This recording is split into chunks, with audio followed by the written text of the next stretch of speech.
Bonjour à tous, voici la correction de l'activité portant sur l'issue des combats de gladiateurs.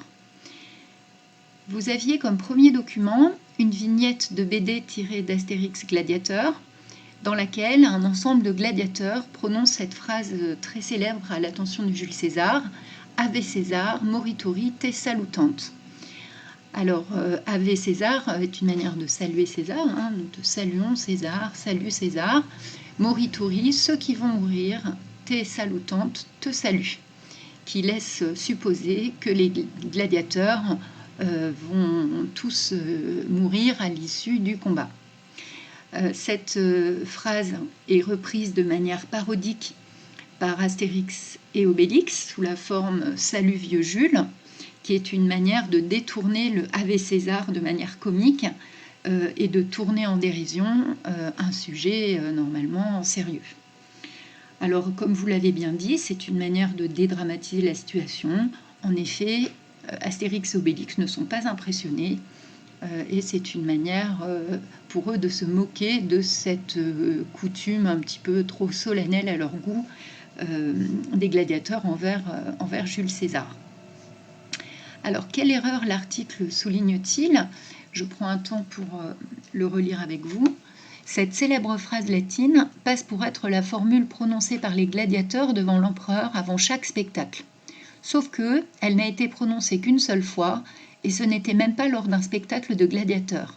C'est un auteur latin, Suétone, qui la cite à propos d'une naumachie, combat naval, ayant eu lieu sous le règne de l'empereur Claude et mettant en scène des soldats condamnés à mort et donc sûrs de mourir.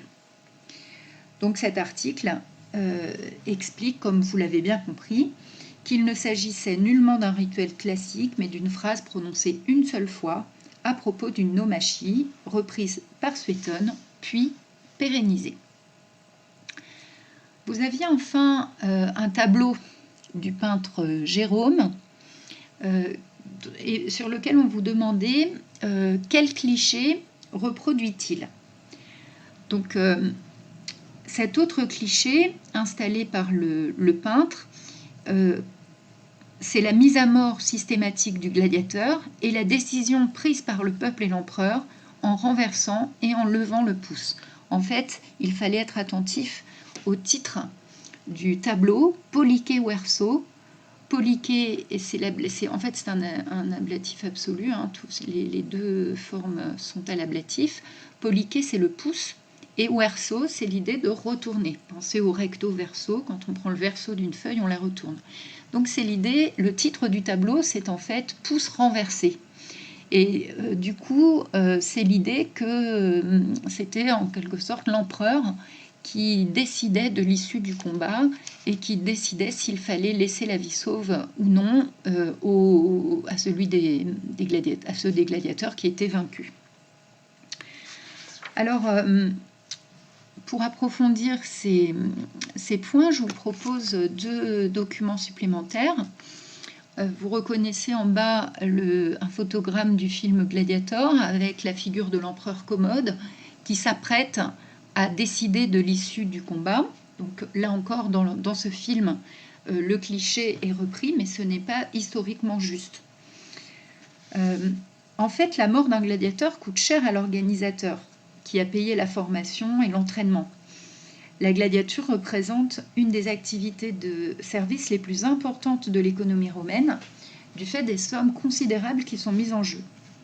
C'est l'éditeur, qu'on appelle en latin editor, qui décidait de la mise à mort du gladiateur, le plus souvent quand celui-ci était grièvement touché, pour lui épargner les souffrances d'une longue agonie, et parfois aussi quand le combattant avait fait preuve de lâcheté ou de couardise.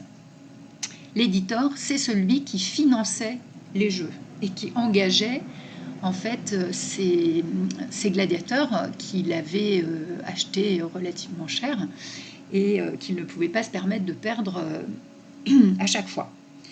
En réalité, ces jeux possédaient des règles du jeu, comme un sport actuel, et un arbitre en toche blanche veillait au respect des règles. Ce personnage n'apparaît jamais ou presque au cinéma. Si ce sujet vous intéresse, Je vous invite à consulter le lien internet que j'ai ajouté sur Pronote. Et pour terminer, je lis avec vous le texte qui vous renseigne sur ce point ici à l'écran. Donc un extrait d'un livre qui s'appelle Le Péplum. Les combats pouvaient se terminer par la mort à la décision de la foule et de l'éditor, la personnalité politique organisatrice des jeux. Même sous la République, la mise à mort du perdant n'avait rien de systématique. On exécutait généralement celui qui s'était mal battu, celui qui avait manqué de technique ou de courage, mais surtout le blessé qui avait peu de chances de survivre. La mort d'un combattant valeureux n'est guère profitable, alors qu'il peut offrir ultérieurement un autre grand moment de distraction avec un autre adversaire. La mort du gladiateur coûte cher à l'organisateur.